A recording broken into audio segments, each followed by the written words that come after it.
Welcome to Voyage Daily Tech, the most important news personalized for you every day, supported by Voyage.com. We've got 5 fascinating tech stories lined up for you today. First up, we'll dive into how Google is using your YouTube videos to train its AI and why creators are furious. Then we're talking about the brutal fallout after a key AI firm was poached by Meta in a massive power play. From there, we'll look at a $60 billion investment in American chip making that might actually be a high-stakes gamble to appease political pressure. After that, it's an automotive invasion of Brazil. A Chinese EV giant is flooding the market while delaying its promised local factories. And we'll wrap up with the chilling rise of 3D printed ghost guns and the fierce debate over regulating the printers themselves. Let's start with a decision that caught everyone by surprise. Google is reportedly using your favorite YouTube videos to build its next generation of AI. The bombshell? Many of the creators who made those videos had no idea. Google is turning to its massive catalog of 20 billion YouTube videos to train its AI models, including the advanced video generator Veo 3. The scale is a jaw-dropper. Experts say that training on just 1% of YouTube's library would give Google 40 times more data than competing AI models. This is where the situation takes a more complex turn. This data is being used to fuel tools like Veo 3, which can generate stunningly realistic, cinematic-level video and audio from a simple text prompt. Many creators now worry they are unknowingly helping to train a system that could eventually compete with them or even replace them. As one expert put it, Google is helping its AI create a poor facsimile of creators, and that's not necessarily fair to them. What really brought this to a head was the next development. One firm used a proprietary tool to compare a video from YouTube creator Brody Moss with a clip generated by Veo 3. The result? A 71% match, with the audio alone scoring over 90%. So how is this happening? It's all buried in the terms of service. When a video is uploaded, creators grant YouTube a worldwide, non-exclusive, royalty-free license to use the content, while YouTube allows creators to opt out of having their content used for training by third parties. They cannot stop Google from training its own models. The revelation has even caught the attention of lawmakers, with Senator Josh Hawley stating, "The people who are losing are the artists and the creators. In the race for AI dominance, it seems creators are being forced into the uncomfortable position of building the very tools of their own obsolescence." Speaking of the brutal competition in AI, the talent war just went nuclear. 2 of the industry's biggest players, OpenAI and Google, are cutting ties with a key partner, the data startup Scale AI. The trigger? Scale AI's founder, Alexander Wang, didn't just leave his company.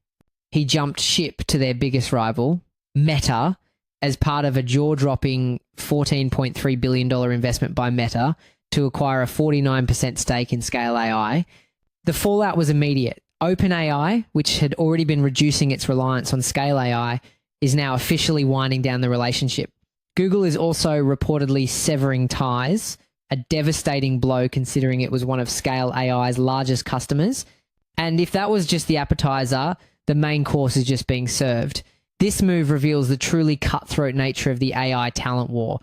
OpenAI's CEO, Sam Altman, recently confirmed on a podcast that Meta has tried to poach his employees by offering signing bonuses as high as $100 million, along with even larger annual compensation packages. This isn't just about business deals. It's a high-stakes power struggle.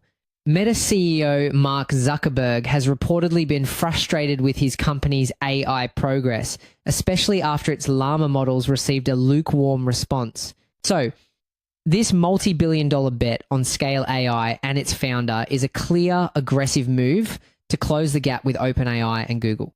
Scale AI insists the deal won't impact its other customers and that Meta won't get access to any sensitive business data. But with its 2 biggest clients heading for the exit and its founder now working for a direct competitor, this $14 billion shockwave has just redrawn the battle lines, leaving everyone wondering who will be the next to fall. This intense battle for AI supremacy isn't just happening in software. There's a parallel fight brewing over the hardware that powers it all, which brings us to a massive $60 billion investment in American chip making that feels less like a victory lap and more like a high-stakes gamble. Texas Instruments is planning the single largest investment in foundational chip making in US history, promising 60 new jobs. But the timing is everything. This historic move comes as the company faces intense pressure from former President Donald Trump to bring manufacturing back to the US. But that's not the whole picture. The real turning point is the belief among analysts that these massive spending pledges are a direct attempt to appease Trump. Why? Because he has repeatedly threatened to cancel the $52.7 billion Chips and Science Act, the very program designed to fund these exact kinds of projects. In fact, the government had already finalised a $1.6 billion subsidy for TI under the Act. And this isn't an isolated event. Micron recently announced its own plan to increase US spending to a staggering $200 billion. The industry, it seems, is sending a message. This decision brings both potential benefits for US manufacturing and comes with the inherent risk of becoming a political football. After all, this is about the foundational chips that run our cars and smartphone market, where Texas Instruments faces increasing competition from Chinese manufacturers. The company counts giants like Apple, Ford, and even SpaceX among its customers, making the stability of its supply chain a critical issue. It leaves a lingering uncertainty. Are these multi-billion-dollar investments a genuine strategic play, or a sign that major tech players are now caught in a political power struggle with no clear exit? We were just talking about the US trying to onshore its manufacturing to compete with China. Well, at the same time, one Chinese giant is taking a completely different path, executing a full-scale automotive invasion of Brazil. The story begins with a single image. A ship, the world's largest car carrier, completing its maiden voyage to Brazil, carrying the equivalent of 20 football fields worth of cars. The ship belongs to BYD, the Chinese EV giant leading a massive export surge into South America. This isn't just a trickle, it's a flood. This year alone, Chinese-built vehicle imports into Brazil are projected to skyrocket by nearly 40%. To give you a sense of the scale, just 3 Chinese automakers now command over 80% of Brazil's entire electric vehicle market. They aren't just competing, they are completely dominating a sector that established players like Volkswagen and General Motors have spent decades building. This situation presents a fascinating duality. On one side, consumers are getting access to cheaper EVs, while on the other, it exposes a major threat to local industry. One union president put it bluntly: countries around the world started closing their doors to the Chinese, but Brazil didn't. China made use of that. However, if you zoom out, you'll see another layer of strategy at play. Chinese companies like BYD and GWM promised to build local factories and move. Brazil's government celebrated as a win, but those plans are now facing major delays, fueling suspicion that the real goal was never to build, but to first conquer the market with imports. This is all happening as the US and Europe erect massive tariff walls to block Chinese EVs. With its doors still relatively open, Brazil has become the new battleground, and its government is scrambling. It wanted a green revolution, but now it faces a stark choice between what looks like an economic partnership and what feels more like a hostile takeover of its auto industry. From the mass manufacturing of electric cars to the micro-manufacturing of something far more controversial, our final story tonight starts with a chilling declaration from one expert. The new weapon of choice for criminals isn't bought on the black market. It's printed at home. These are 3D printed ghost guns. Untraceable, DIY firearms built from downloadable blueprints, and their technology is advancing at a terrifying speed. The latest models aren't flimsy novelties. They can fire multiple rounds, and the plans are spreading like wildfire across social media. The accessibility is, frankly, terrifying. An investigation found gun ads on Facebook and Instagram directing users to sellers on Telegram.